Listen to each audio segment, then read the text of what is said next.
Factory's Creativity Unleashed podcast. Join me, Tiffany McIsaac, and my partner in creative pursuits, Melanie Pinto, as we explore creativity as a state of mind rather than a talent we're born with. Here you'll find guided meditations, insightful conversations, and evocative tools to help you unleash your full potential. Because when we live life from a place of creative thinking, the opportunities are endless.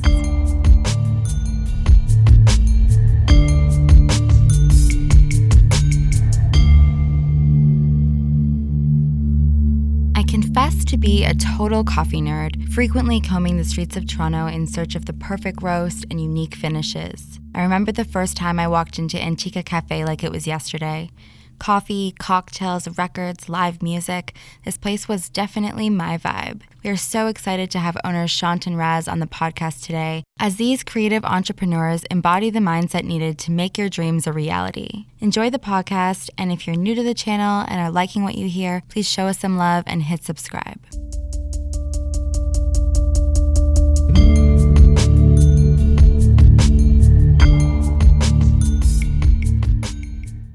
Hey guys. Hey Tiffany. Tiff, how are you? How are you? Very well. Welcome. Thanks so much for joining me on Creativity Unleashed. So about 2 years ago, I, for anyone that doesn't follow the gallery, we took a pop-up space at Queen and Shaw. I think it was, I don't know if it was 2 summers ago or 3 summers ago. And we were just basically using it every weekend for random pop-ups that we were doing where the shows were bigger than the gallery. And I went into Antikka for the first time, and it was like, what is this place? There's a records and whatever. But it was so much more than just getting a coffee. And Shant was working, and he was telling me about like Greta Van Fleet and like showing me new music I have to listen to. And I was hooked from that point on. Telling Van Fleet, yeah. Yeah. Do you remember that? Yeah, I do. I do that very well.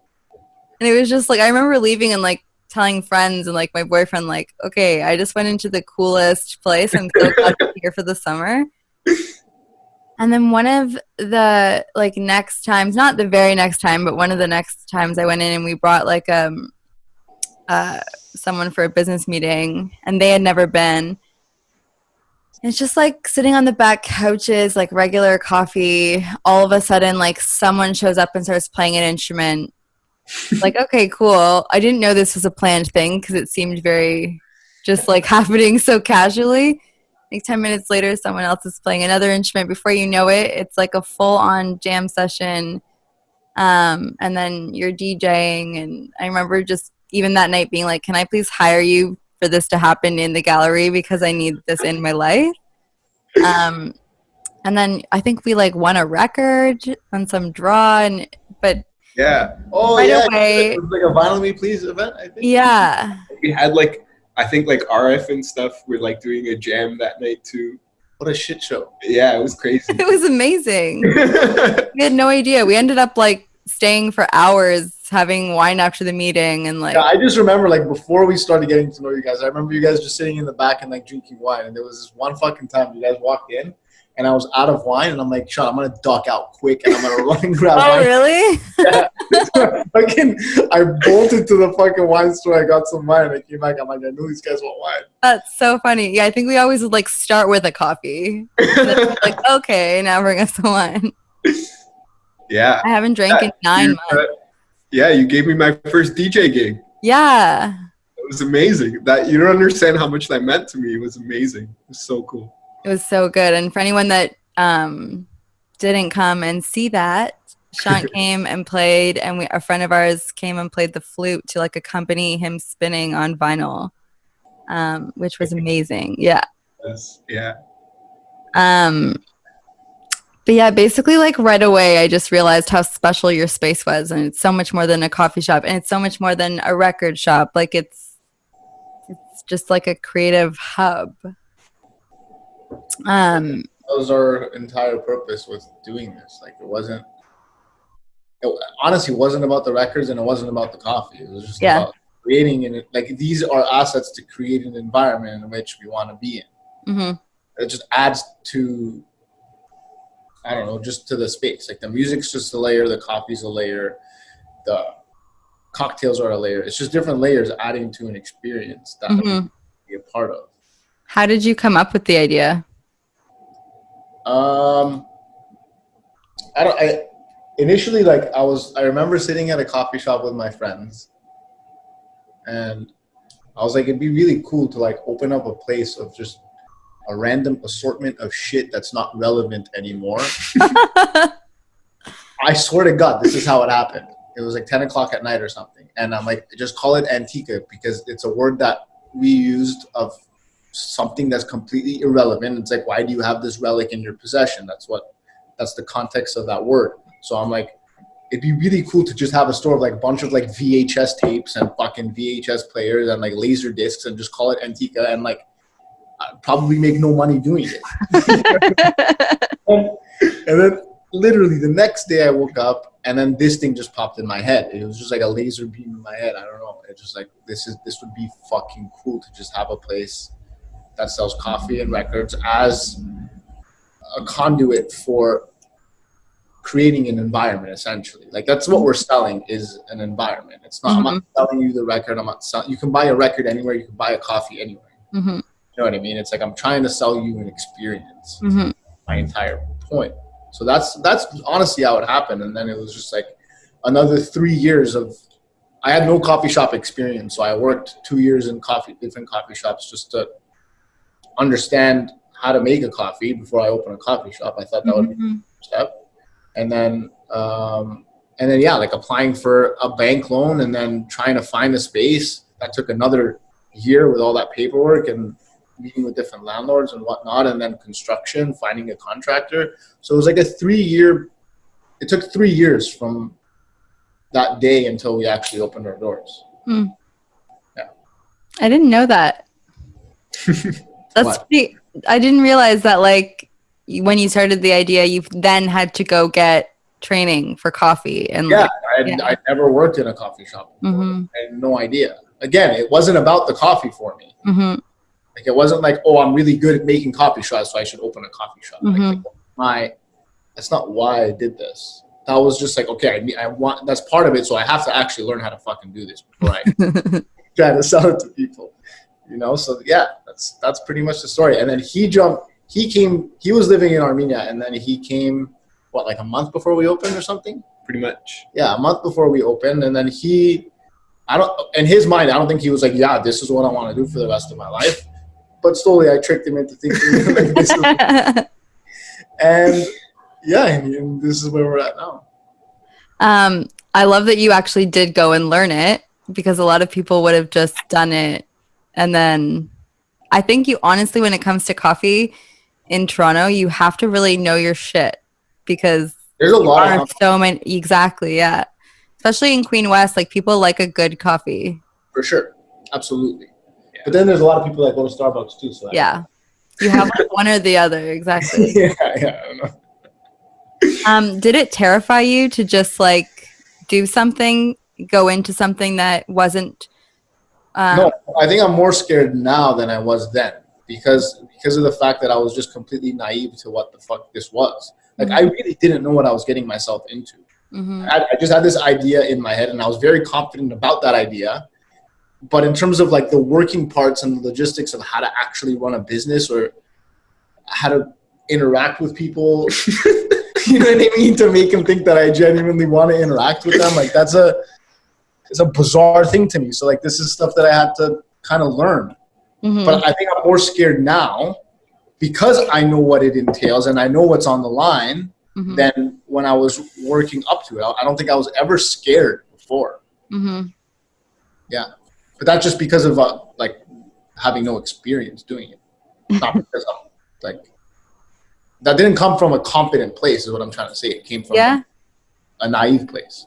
I was like, it was such a like pure sort of intention. Like we had like one of the craziest, I think, things that we've realized is just like how little we actually knew the city or the neighborhood and like what we thought about Queen West and like Ossington by just like, you know, visiting the area on weekends or whatever Mm-hmm. was so different than like being here every day, and like Mm-hmm. who you thought those business owners to be and the community to be was so different than what we actually are now like privy to, you know. Mm-hmm. And but it was that lack of knowledge, that ignorance, that gave us that confidence to, or gave Raz that confidence to make that jump and make that leap, you know. And yeah, I had zero involvement in those 3 years that he talked about, from like concept to doors open. I was studying politics and was like paving my way in like Queen's Park and in like in the Liberal Party in Ontario, and then I spent some time in Armenia working for a nonprofit, and that really started to like cause me to shift my perspectives in terms of what I wanted to do with my life, and most importantly, who I wanted to surround myself by. And so by the end of that, and when like Raz signed the lease for this, and I was like, holy shit, he's actually doing this. I was like, I don't know, something was just like, this is where I needed to be. I think we were in Armenia together when we got the bank loan approval. Yeah. I remember that. And I got very drunk that night. Yeah. And then I was like, I didn't know if I was going to stay in Armenia or like come back and like go back to politics. And I really wasn't sure. But I was just like, well, I mean, here's this like opportunity to help build something in Toronto, like downtown Toronto. Like my brother is giving me like access to this space to come and be creative, you know? And I was like, all right, well, that sounds like a great idea if I don't really know what I want to do. So yeah, here I am. Amazing. Give me 1 second. Sure.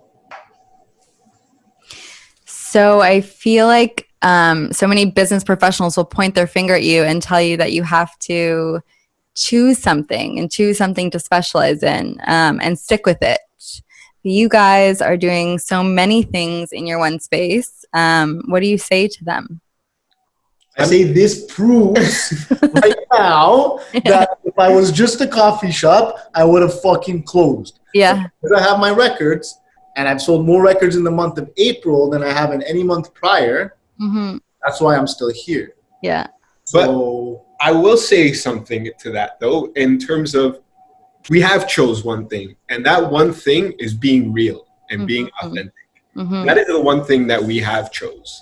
So we apply that to multiple things, but it comes from that one thing, to be true to ourselves.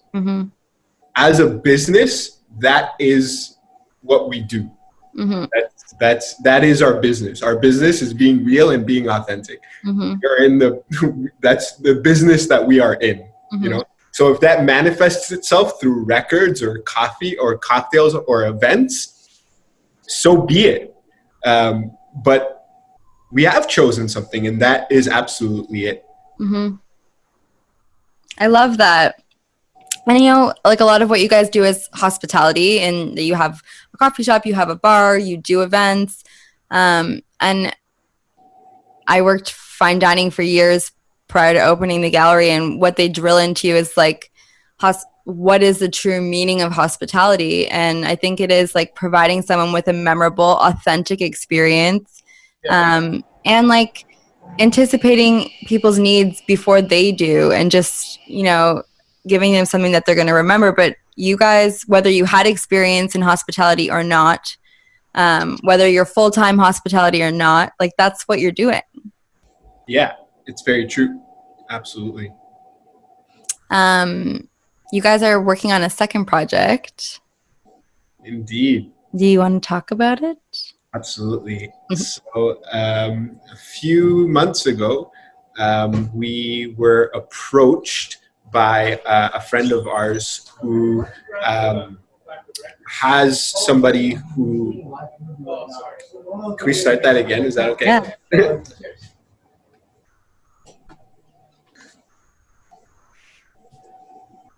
So a few months ago, we were approached by a friend of ours who had a friend in Kensington Market who owns a bar, and it recently became available. The tenant was let go of, and they were looking for somebody. And so this mutual friend between us and the landlord put us in touch, and thought that it could be a good fit. It was Raz who was approached by this. Raz went and saw the space, and was spoken to about the details and everything. And then I think about a week later, I went and saw the space, and everything was like looking really good. But it had definitely crossed our minds to open up another space, but we weren't actively looking to do that right now. Mm-hmm. But it was just such a great opportunity, and we had to, we sat down and we're like, listen, like, we're gonna do this or we're not gonna do this, and we're just like, this coming to us is a reward for all the work that we've put into this place. And if we don't take this opportunity, like, what's the point of all of this, So after a lot of back and forth, we decided to take it on and sign the lease. And we then were like, okay, well, what is it going to be? Like, is it going to be another Antikka, or like a different concept or whatever? And just based on the fact that the place is literally just set up to be a bar, we're like, all right, let's go in with like a new concept. And in my mind, there had been brewing this vision and this idea, and I wasn't necessarily sure how it would manifest itself. And definitely it being a bar wasn't something that I had definitely thought of, but here was like an opportunity to get this idea out of my head. And it all kind of boils down to, or it can be explained through the name of the space. And the name of the space is called the Oud and the Fuzz. And that's the name of a song that was released in 1979. 69, thanks. By a first-generation Armenian-born oud player. Oud is a Middle Eastern guitar. He was born in New York City. And his father was a folk musician, and he grew up very involved in Armenian folk music. He became a folk musician himself, made a career out of being a folk musician. But having been involved in the New York jazz scene, he started to come up with ideas to fuse Armenian and Middle Eastern music with what he was seeing around him. So in '69, he stepped into the studio with Verve Records and released a Middle Eastern psychedelic rock record.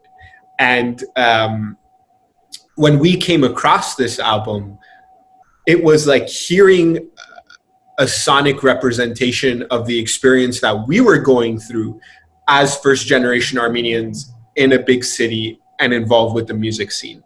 Because we're just constantly looking for ways to make sense of our identity in this context. And it's hard and it's difficult to take a culture like that's as ancient and old as Armenian culture and try to make it fit in a city like Toronto, which is so new and diverse and so many things going on. And so hearing this album, hearing this sound was like, well, okay, it's possible. Like somebody did it, made it work, and not only made it work, but made it sound incredibly beautiful. And these ideas can coexist in an ultimate level of harmony, So that's the vision for this space. Is giving us the opportunity to bring our culture into Toronto and have it fit, take our understanding of the city of Toronto and our Armenian heritage and bring those worlds together to create something new and something beautiful. I love that. Did you create a soundtrack for the restaurant? Yes, so one of the like initial ways that I saw this vision manifesting itself was through music, and like I had sort of been on this journey of trying to fuse Armenian music with hip hop and with funk, even before I came across that album by John Berberian. So I've been continuously working on trying to use music besides the bar as a way of pushing that narrative forward. And so I created a playlist of all the music that I think represents those two worlds. And I've also started creating my own music and my own DJ mashups to bring these sounds together in a sense of harmony. Why do you think music is such an important part of both spaces and in what you guys are putting out there? That's such a hard question to answer. It's really hard. I don't know why music has as much power as it does, but it is incredibly powerful. Every time I perform a DJ set, my goal is to cross boundaries, and something about when a human being creates a sound, or when a human being creates music, whatever differences that they have with other humans almost disappears in a sense, and what they create sonically can coexist with something created sonically by someone totally different than them in a totally different time, in a totally different space. And you can use music from two different people who didn't even know that the other person existed, in the same DJ set, and you can mix from one to the other flawlessly, like they were both in the same room jamming together, and yeah, I don't know why music has that power, but it most definitely does. And that's why I am drawn to it. It is because it does have that power to completely annihilate boundaries. It's really amazing. Also, I think it has to do with our upbringing as well, a little bit. Like movies, music, comic books, these were like always around us growing up, from like various people in our family, not just like one person. Like my aunt from my mom's sister, and then my dad's brother and his wife, and then another aunt and uncle. It was just coming in from different directions all the time. Like here read this comic book, or like here listen to this Marilyn Manson record when I was like 11. I'm like, dude, you sure, man? Yeah. You know what I mean? It was just like you're constantly exposed to that. And I think that plays like a pretty big factor as well.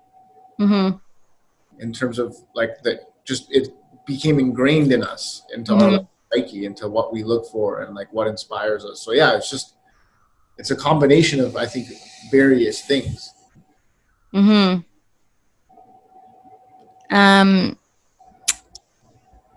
Your events and all of the things that you guys do in the gallery are so creative, and they draw on people from all walks of life, and they inspire people, to have conversation, build community, promote their talents. Where does that commitment to building community come from? I think that definitely comes from our background ethnically. The Armenian community has always had a very, very intense motivation to stay together, stay united, and fight for something, and fight for a cause. And in the case of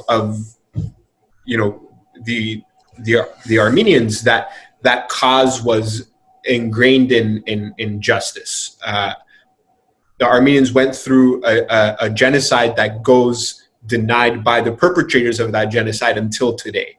So you have generations of Armenians who have suffered consequences of this genocide, and at the same time have always tried to seek justice for that event. So we grew up very much involved in the Armenian community and were taught the meaning of community through that involvement. And so for us, when we sort of stepped out of that community and wanted to do something bigger, it was simply a matter of taking those lessons and applying them to being human beings, not just being Armenian, you know? So we wanted to cultivate a community of human beings based on those same sort of lessons. You know, it was for many different reasons, which can directly be linked to consequences of the genocide. The Armenian community feels very much like a bubble, you know, and there's they feel threatened, and their culture feels threatened, which again is, I think, a very normal thing to experience given their history. But we wanted to step out of that. We wanted to take our culture and share it with the world, and not be scared that it was going to, you know, disappear for whatever reason. You know, we think that our culture will only be strengthened by sharing it with other people, and have other people take part in it, and at the same time us taking part in other people's culture. It all just becomes strengthened, you know, in that process. When we signed the lease for the Oud, and like we were talking about it, and we're like, neither of us have ever been to an Armenian bar ever in our lives. It doesn't exist. Like, I know it doesn't exist here. I don't know if it exists anywhere else, but I know, we know for a fact in Toronto, there's never been an Armenian bar. And like, we're like, well, that's fucking weird. Like, why has there never been an Armenian bar before? It's not like there hasn't been Armenians living here for years. There has been.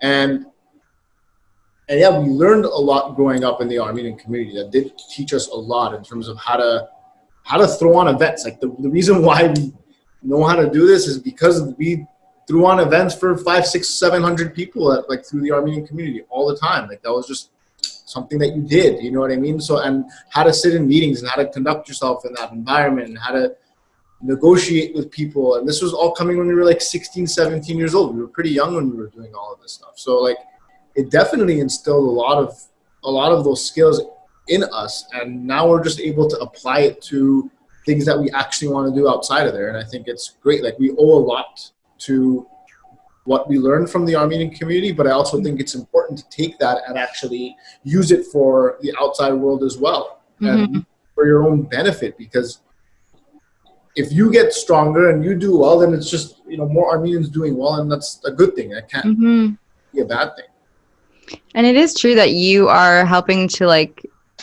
it's the opposite of the culture disappearing. You know, the more people go to that bar or have Armenian coffee in your coffee shop, or just listen to the music that you're doing, it's like the more curious people get about the culture in general. Absolutely. You're actually like spreading the message. Yeah. We had, like, something I've personally struggled with is that we, from the context of like the Armenian community and growing up in that environment, when we did share our culture, it was constantly from the perspective of a victim. It was like, hey, look at me. Like, people went through a genocide. It really sucked. Like, please just like recognize me and see me and like validate me, you know? And again, I think that that's very fair, and that's a very human reaction to have. But I think if you really want to overcome and heal from an event like that, you have to do it based on not seeking acceptance from anybody else, and providing that validation for yourself, and sharing your culture, not from the perspective of a victim. For us, like, that's very, very, very important, you know?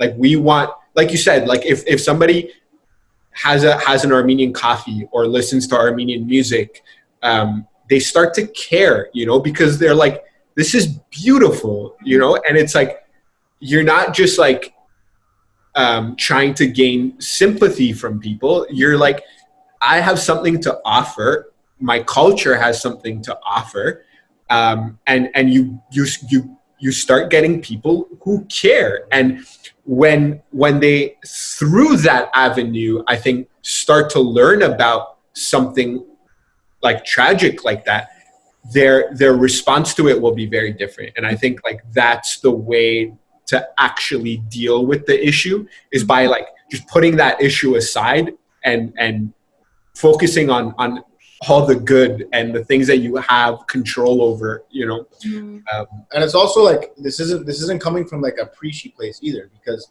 everyone's entitled to feel however the fuck they want to feel and deal with whatever they want to deal with, however they want to do it. This is just our way of dealing with it.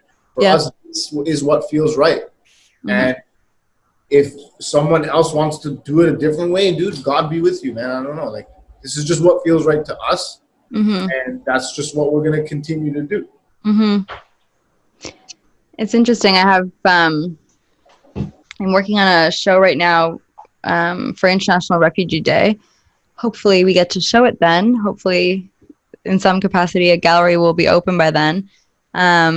But it's the story of a couple's journey from Syria to here, first to Turkey, then to here. But it's a crazy story. It's also like their love story, and it's everything. It's the good, the bad, all of it. But one of the things that shocked them when they got here was how little people knew about what they had been through and the war and like everything that had happened. And meanwhile, being there, thinking that if people here must know and are trying to stop it, but we don't know, we're carrying on with all of the things that we do in North America. And meanwhile, that's happening, and most of us are completely unaware to the degree that we could or should be. But yeah, it's like, well, okay, now how do we get that message out? And so with them, we're doing it through art. And it's like these beautiful pieces of wood that like the images are getting burned into. But it's going to be super powerful. And I think, yeah, people are not always interested in the article or the news story or whatever. So when you can move someone through your culture, through art, through music, it's like that's when you're going to make that connection, like you said, so that they actually like want to learn about it. Exactly. Yeah, it has to happen on their own like volition, for sure. That's when change takes place. When they can make like, that emotional connection, even when you're selling art, anything, when you can get someone sold on your story is when they make that emotional connection, and they'll actually make that purchase most of the time. Sometimes they just think, oh, that looks great, I'm buying it. But often when you're there and you can sell that story is when you actually make the purchase. And that's why selling an experience, I think, is larger than, or more important than selling a product. Fuck a product. Put a product. It's just not like, are you able to provide a backstory, or are you able to provide context? Why this person should actually purchase this from you as opposed to anybody else. Or exactly. Piece of art as opposed to any other piece of art. Walk into your gallery as opposed to any other gallery. You know what I mean?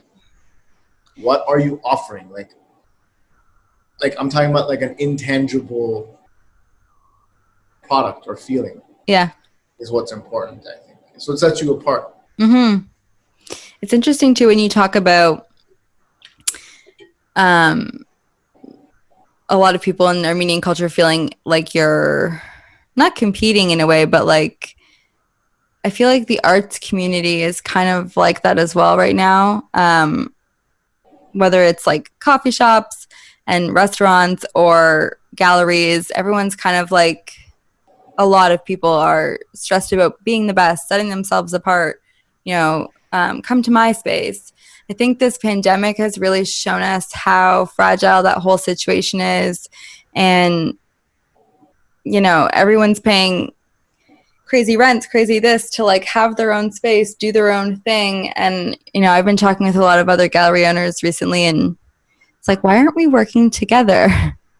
Because we all offer so much and we all have so much to share and contribute, and we're all unique in our own ways. And so just like working together, building community, sharing those things is like so much more sustainable. Absolutely. Yeah, I think from a business perspective or like an art perspective, if you feel like you have competition, if you're doing something wrong in a sense, because if you're doing something that's truly unique to who you are, there is no competition. Nobody else is you, and you are not anybody. If you're feeling competitions, that means that you're trying to be somebody else, and that's why you're feeling that. So trying to be real and authentic to who you are, and actually understanding that takes work and practice. Is huge. And yeah, this situation really brought that to light in a lot of ways. I think a lot of businesses who have not focused on cultivating a sense of authenticity are feeling repercussions based on that. And they've also realized that you can't just be real overnight. It's something that you have to work at all the time. It takes a lot to cultivate authenticity and to be real and to continue being that way as time goes on. And so I think any business who has actually spent the time to do that is seeing some sort of benefit from that right now. Because people have placed authenticity a lot higher on their list of importance, whether it be the businesses that they support or whether it be their friends. It's like in this situation where I'm going through a tough time and everybody's going through a tough time, who can I actually count on? Who can I pick up the phone and call, and that will actually be there for me and hear me out? And I think it showed to a lot of people who those people are in their lives. Like I said, from the perspective of businesses to friendships to relationships, it was made abundantly clear, and I'm happy about that. It's unfortunate that it takes struggle in order to show that to people, but history has shown us time and time again that struggle brings people together, and that there's opportunity in struggle, and it comes down to individuals recognizing that and putting effort into cultivating that opportunity in times like this. What do you guys do to stay authentic to yourselves? In your, like, as an individual, what do you do to stay grounded or authentic and just be in the mindset that allows you to be in this flow state? For me, it's like I do a lot of meditating. I do a lot of writing. I practice, being creative, and I stay disciplined about it. I think I can't rely on a sense of motivation, because motivation comes and goes. So for me, it's about replacing motivation with discipline. And that comes to every single practice that I take on in my life, from meditation to writing to creating music to being real. And you have to be conscious of it every single day and remind yourself what your intentions are and why you're doing it on a daily basis. Without that, your mind drifts and you forget. And that's normal. But if it's your goal to be real, then you have to practice every day without fail. Yeah, I mean, I don't do any of that. So. But I mean, for me, it's like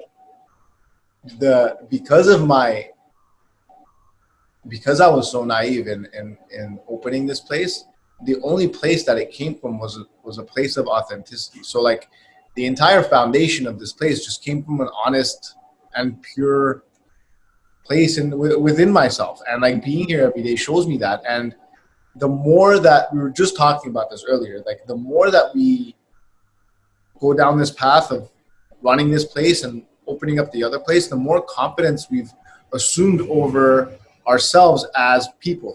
Like the things that I'm sure about now as to like what I would like to see in here and what I wouldn't like to see in here are much more solid now than they were 2 years ago. There's stuff that would happen in here 2 years ago that I would just let go because I was scared about either losing that customer or pissing somebody off or whatever. But I think over time, by doing something like this, you really assume that sense of confidence of like what you want and what you want to see come out of a space that you've created. Mm-hmm.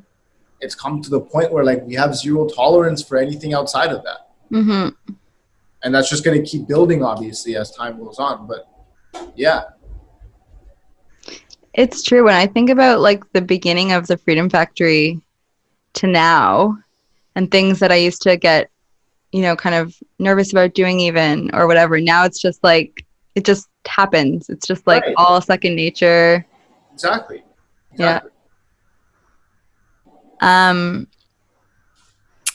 It's funny because I don't know, I've probably now done like 10 episodes of the podcast. They're not all out yet, but I've probably like filmed and had like 10 conversations. Where I've actually been sitting down and like delving into these topics more beyond just like obviously having conversations with people that you know and have conversations every day. But the theme of like the dedication is what is constantly coming up. And so it doesn't matter like what field people are in, whether someone's a musician or a producer or an entrepreneur. It's like that's the thing that keeps coming up is like putting that time in, whether it's like practicing or, you know, okay, I have this idea, so I'm going to spend the next 2 years like learning how to make coffees, doing whatever I can to make this idea happen. We talk a lot about manifestation in our society, but it's you have to put in the hard work to actually make the things be able to come true when the opportunities are there and then jump on them when they arrive. And I feel like that's exactly what you guys are doing. Patience plays a huge factor in all of this as well. And I think in a lot of ways, living in a society that we've lived in, we've lost sight of what patience actually means. Oh, yeah. Fucking build something from the ground up, and it takes time, and it takes understanding, and it takes like, okay, like you did this, you got to wait like 7 months to see the result of that. Are you willing to wait it out? You know, like you started a business, you got to wait like 3-4 years in order to like for you to, you know, see money coming in or whatever it is. Like I don't know how it is. I'm saying it's not specific timelines, but sometimes a lot longer than that. Yeah, sometimes longer than that. Exactly. So like patience for me has been like the most fundamental word throughout all of this for me personally. Yeah, definitely. I think especially like very few people our age engage in a brick and mortar business, you know, which takes a lot longer to cultivate and to grow than something like online, you know, which like most people our age do, you know, and that you can have that grow very differently, but a lot quicker in some ways. And so having something that you can actually sit inside, you know, and feel and touch and smell and taste if you wanted to, you know, really adds to just how long it takes to get this to where you want it to be. Because I can't pack up Antikka and take it with me wherever I go, you know. It's something that's just here all the time, you know, and that makes it a lot harder, especially when you're competing with so many businesses who are just virtual, and like you can just go onto somebody's website and that's their business. It's all there, and you can access that from anywhere in the world at any time. You know, you can't access Antikka from anywhere in the world at any time, unfortunately. You know, you have to come here and experience it. But I think it's also taught me a very, very valuable lesson in just how important tangible things are. Yeah. And something that I, as a millennial, forget so often, you know. I talk about it a lot in the context of like being a DJ who spins vinyl records and plays digital music, you know, and my sets take such different paths, you know, when I play vinyl in comparison to digital, you know. When I play vinyl and I'm going through my crates, you know, to pick the next song, it's a very different experience, and the set goes in a very different direction. Those records are something that I've actually physically spent time with, you know. A digital copy of a song is not something you can actually spend time with, you know. If I lend somebody my record, that copy of that record belongs to me. They're listening to my copy of that record. You know, if I send somebody a song digitally, it doesn't really belong to me. You know, so going through that understanding or that process of understanding the value in things that are tangible as a millennial has been really important, and it definitely takes a lot longer to gain a sense of satisfaction from doing things in this way. But I wouldn't have it any other way. I'm grateful for having that in my life. Isn't it great when you like step back into the corner of the room on a busy night, or even in the afternoon when there's a few people there, but they're experiencing the space the way you hoped they would, and you get to just like sit and watch it, and you just have this like, this is why I'm doing this. Like those moments are, you don't get to see that online the same way. I mean, you do in a way because you can connect with hundreds of people, but it's not the same as like standing in a space watching people enjoy it. Yeah, like Absolutely. There's like one thing just popped in my head, like when you said that. It was like, I think maybe a month before all of this shit went down, and like it was, I think, a Saturday or a Sunday, and the place was completely packed. And my friend Sammy and my friend Alyssa walk in, and they have a band together called The Drips, and they had just completed mastering the record that they had been working on. And they walked in and they sat on the ottomans in the back because there was nowhere to sit. And Sammy's like, hey, man, do you mind just like, do you want to listen to this stuff? And I'm like, yeah, if you guys don't care, I'll throw it on. And we started playing their new album through the store. And by one, everybody's heads in the store turned. They're like, who is that?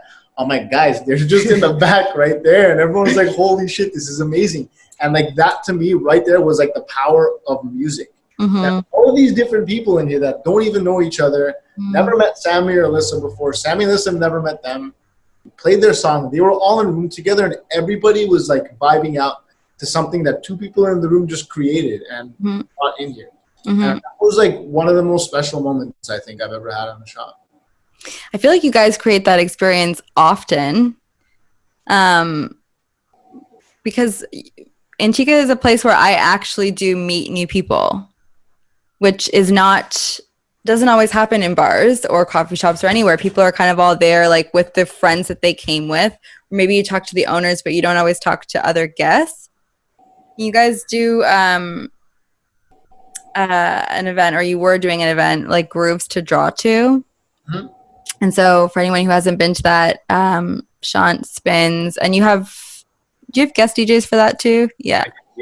And everyone just comes and draws, and it just like creates a chill environment to inspire you, and the money goes to a charity. But people actually come by themselves often. They talk to the people around them. I was there one night, and like people were getting up and going around and like showing each other their art on opposite ends of the space. And it was just so cool because even in galleries and stuff, when there's life drawing and different workshops, people are really guarded and don't look at what I'm drawing, do your own thing. But in your space, people were actually like there and open and sharing. And I don't know, that to me was a night that I won't forget there. That's really cool to hear. And yeah, I think the way that like I try and play a role in that is always like through the music, right? Like creating a soundtrack for an environment. Like that's how I approach DJing. And you often like think about, you know, people use this analogy all the time, but like watching a scary movie, 90% of what makes those moments scary is the music. The music is what is providing the emotion to your experience, right? So here we're very, very conscious of the music that we choose to play. And the music that we choose to play is providing an emotional state for people to exist in. And we play music that has really good vibes, and that translates to the experience that's happening in the room. You know, I was reading a document, a biography. It's an interesting book because it was a project that started as a biography when Prince was alive about him, but he passed away 4 months into the project starting. So it ended up being, you know, taken on by a co-author. And the co-author wrote the first chapter of the book in talking about how he met Prince and their experience of sort of getting this project started. And one day they're in a club at an after party of one of Prince's concerts, and they're chilling in the booth, and the DJ puts on the song, and Prince right away, you know, got somebody to get the DJ to change the song. And he turns to the co-author and was like, you know, people always wonder why, you know, fucked up shit happens in clubs. And it's like, because the DJs are playing the soundtrack for that to happen. Wow. They're playing the soundtrack for fights. They're playing the soundtrack for, you know, people to be disrespected and treated poorly. You know, when you infuse music into a room, into a space that's created with a certain intention, that intention translates. It's very, very, very, very powerful. And if you doubt that power, Prince said that? Yeah. And like I said, if you doubt that power, watch a movie, and the next time you do, shut the music off. Will you feel a thing? You won't feel a goddamn thing. You know, all the emotion of an experience is pumped in through the music. Also, like going back to what you said of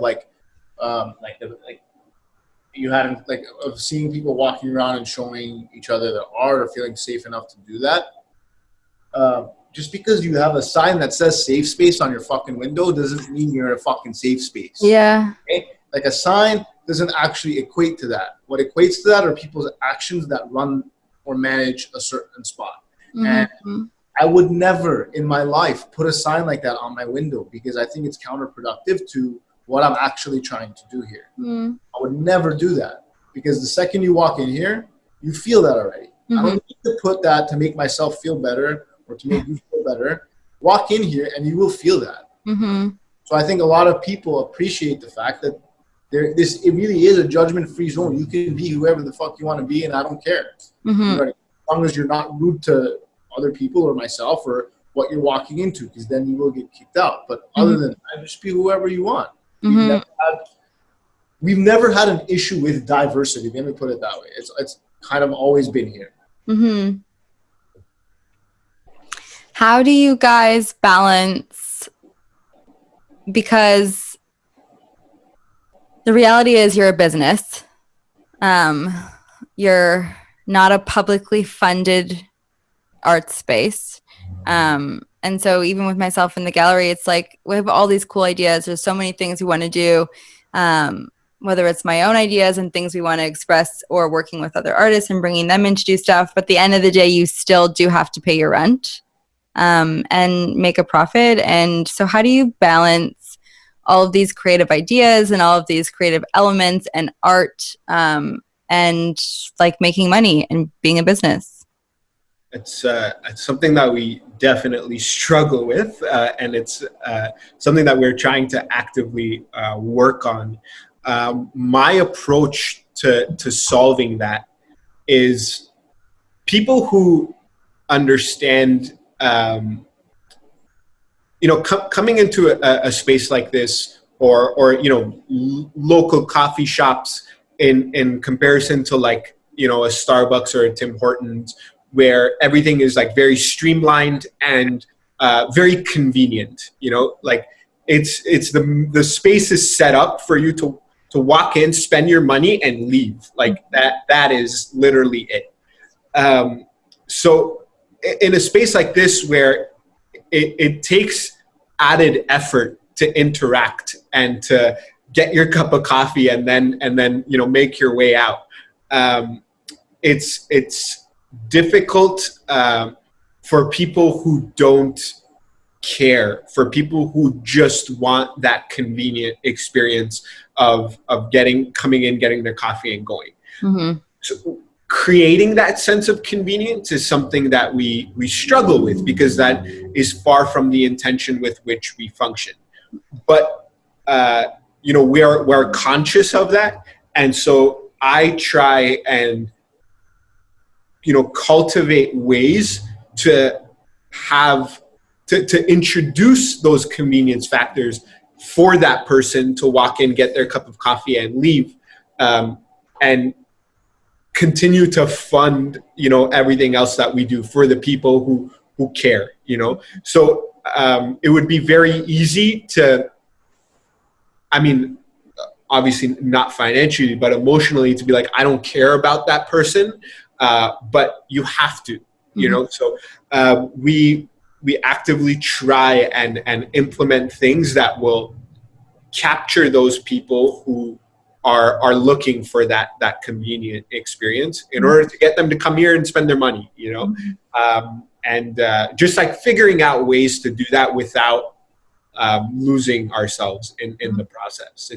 It's a very, very, very tough thing to balance, but it's absolutely necessary. And it's a matter of constantly reflecting things back to your vision and being like, how is this playing a role in my vision, and why am I implementing this into my business? And if it has a role in that process of getting you to achieve your dream, then it belongs and it's part of the process, and you have to do it. Mm-hmm. And so it's just a matter of accepting that and figuring out ways to do it, and applying that same creativity that we apply to our events to this problem of trying to make enough money to fund everything that we do. Mm-hmm. It's interesting, though. I wonder how many of those people that, obviously there's always someone just coming in to get a coffee and go. But I do know that a lot of people are intimidated by art in the sense of like music, visual arts, and we've had that problem. Yeah. Sorry? I said we've had that problem. There's been a lot of people that like I've met outside of the store. It's like, yeah, I've always wanted to walk in there, but I've always felt so intimidated. I'm like, what the fuck does that mean? Like I guess, I don't know, maybe it's like the black walls and like the chandeliers, and like I don't know what it is, but we've definitely, that's definitely played a factor in like our business for sure. I think the fact that you have the coffee though makes it like where that's something that they do feel comfortable with. So they can come in, just get the coffee, but then get exposed to some new music, some art, and like get exposed to culture, which is cool, because it'll be interesting to see like what the person who never says anything other than getting their coffee, like which record or song or art piece hanging will like all of a sudden make them talk about it. Do you ever have that where all of a sudden someone's interested in something where you didn't think they cared before? Usually the people who like don't care are that way. I don't know if I can like recall like having somebody who I thought was that way sort of like cross over. There's been many instances where people blow your mind. Like some people, I'm like, I'm not gonna get along with this fucking guy. and then like 2 minutes in, I'm like, dude, this guy's cooler than anybody I know. Like, you know what I mean? Like that happens a lot actually. Like people blow my mind all the time on both ends of the spectrum, where I'm like, oh, this person seems really cool, and I'm like, no, you're an idiot. You know what I mean? It's like that. It happens both ways, of course. Like, and that just goes down to like, like don't judge people. Yeah. Straight up. Yeah. You know what I mean? Because people will blow your mind all the time. Mm-hmm. Yeah, I definitely think you're right though in terms of that like feeling intimidated. I think it really comes down to real art that's made from an authentic place makes somebody who is not being real with themselves feel very uncomfortable. Right? So when they walk into a space like Starbucks, Starbucks is made to make people feel very comfortable and not have to think, not have to address anything about themselves, you know, or feel a sense of discomfort. But yeah, and that definitely pays the bills, you know. But we definitely create an environment where we try and facilitate and provide space for art that is very, very, very real, and that definitely makes somebody who's not being real with themselves feel very uncomfortable. Absolutely. But that's a price we're willing to pay. So for everyone who is like dying to see some art and can't, we did hang some art at Antikka before this happened, and it is still there, and you can go and see it. Absolutely. And they're really cool photos by Monica Traykov, and her Instagram is at Monica Designs. So you can kind of go look at her Instagram. I'll link it in this video because there's a bit of a glare on the glass of the photos. But if you do go to Antikka and get a coffee or buy a record, you can see it at least on the walls in the background. Sure. Anytime. I'm looking forward to switching it, not to take her stuff down, but to just keep putting up cool stuff there. We had talked about Mike Moore and kind of like a bit of a metal vibe. Yeah, I dig it. I'm excited about those. We're going to be doing some micro weddings at Antikka. Soon, man. Hopefully soon. Yeah. So micro weddings, the Freedom Factory, we offer like a $3,000 starting point for a 3-hour wedding for 30 people, including everything. And so we're wanting, when this is all over, to start working with some like local restaurants and places, restaurants, bars, hospitality, arts venues, and just kind of start collaborating with people who were affected by this whole thing, and build that community and offer some alternative spaces for the weddings, not just the gallery. So I'm excited to plan some there, and it'll be really cool to like, with those black walls and chandeliers, like the kind of vibe you'll be able to create in there. Yes. Yeah, absolutely. We've had like a couple people come and take wedding photos in here, actually. Nice. Yeah, it was pretty cool. What advice do you have for people looking to start a fucking do it. Creative business? Like someone's sitting there with all these ideas of what their friends and family tell them, like, it's just a dream. It's not a real business. That's not a tangible thing. Like, go back to school or do whatever. Like, what advice do you have? Listen to that.